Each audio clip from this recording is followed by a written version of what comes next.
নমস্কার বন্ধুরা, সকাল সকাল গুরুত্বপূর্ণ আপডেট নিয়ে চলে এলাম আপনাদের সামনে। থাইল্যান্ডে অনুষ্ঠিত হতে চলা ব্রিক্স সম্মেলনের মতনই একটি সম্মেলন, যেখানে প্রধান এবং বিশেষ অতিথি হিসাবে থাকবেন আমাদের দেশের প্রধানমন্ত্রী নরেন্দ্র মোদী এবং বাংলাদেশের সেই ডিপ স্টেটের দালাল বলতে পারেন বা গরু পাচারকারীদের পৌরপিতা পৌরমাতা যা যা বলে আর কি, সেই মোহাম্মদ ইউনূস বা বাংলাদেশের উড়ে আসা জুড়ে বসা একজন উপদেষ্টা। তিনি নাকি বারবার ইচ্ছা প্রকাশ করেছেন আমাদের প্রধানমন্ত্রী মোদির সঙ্গে দেখা করার জন্য বা সাক্ষাৎ করার জন্য, কারণ তিনি জানেন যে বাংলাদেশের এখন কঠিন পরিস্থিতি।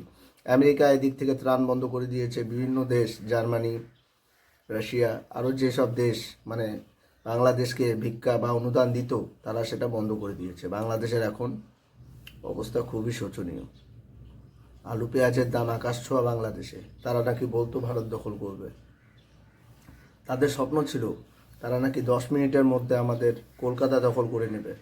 শুয়োরের মতো জন্ম দিয়ে সব কিছু দখল করা যায় না। যাই হোক, ইউনিস এটা এখন বুঝে গেছে যে দেশ চালাতে গেলে উন্নয়ন আর ডেভেলপমেন্ট খুব জরুরি, তার সাথে অর্থ, যেটা বাংলাদেশের নেই। গরু পাচার করে দেশের উন্নতি হয় না। কিন্তু সবচেয়ে মজার বিষয় দেখুন, বিদেশ মন্ত্রক মানে আমাদের ভারতীয় বিদেশ মন্ত্রক জানিয়ে দিয়েছে যে মোদিজি আপনার সাথে কোনো রকমভাবে দেখা করতে চান না বা কোনো বৈঠক করতে চান না। তার থেকেও গুরুত্বপূর্ণ যে আপডেটটা আমি আপনাদের সামনে তুলে ধরছি, যে পাক জঙ্গিদের হাতের কাঠের পুতুল হয়ে যে বসে আছে মোহাম্মদ ইউনূস, মানে বাংলাদেশের যে অন্তর্বর্তীকালীন সরকারের উপদেষ্টা, তিনি এখন ভারে মা ভবানী হয়ে গেছে। তার ভার শূন্য, কোনো জায়গার থেকে অনুদান আসছে না বা দেশে অরাজকতা সৃষ্টি করার জন্য টাকা পয়সা আসছে না। দেশ কিভাবে চালাবে? এদিকে মাঝে মাঝে দেশে বিদ্রোহ মাথাচাড়া দিচ্ছে। বিএনপি সরকার ভোট করানোর জন্য ইউনূস সরকারকে ক্রমাগত চাপ দিচ্ছে।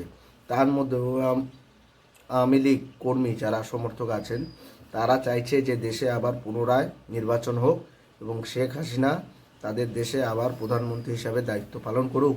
কারণ তারা জানে যে শেখ হাসিনা ছাড়া সেই দেশ কোনোভাবেই চালানো সম্ভব না। অপরদিকে খুব শীঘ্রই কিন্তু বাংলাদেশে আরও কঠিন পরিস্থিতি বা ভয়ানক পরিস্থিতির সম্মুখীন হতে হবে হিন্দুদের। কারণ সেখানকার যে সেনাপ্রধান আছে, যিনি একটু হলেও ভালো মানুষ আমি যা শুনেছি আর কি, তাকে সরানোর জন্য উঠে পড়ে লেগেছে এই ইউনূস সরকার এবং পাক মদতপুষ্ট যারা জঙ্গি সংগঠন যেমন জামাত, আনসারুল্লাহ আরও বিভিন্ন যে সংগঠনগুলো আছে, তারা কিন্তু হাত ধুয়ে উঠে পড়ে লেগে আছে তার পেছনে। কারণ তারা চাইছে তারা তাদের মতো লোককে সেখানে বসাতে এবং ভারতের সাথে একটা অরাজনৈতিক অস্থির মানে পরিস্থিতি যা বলে সৃষ্টি করার। কিন্তু সেটা কোনোদিনই মোদী সরকার হতে দেবে না। কিন্তু আমি যেই জিনিসটা আপনাদের সামনে তুলে ধরতে চাই, যে হাসিনার স্টাইলে পাবলিককে খেপিয়ে এই ইউনূস সরকার বাংলাদেশে আরও বড় কিছু করতে চলেছে।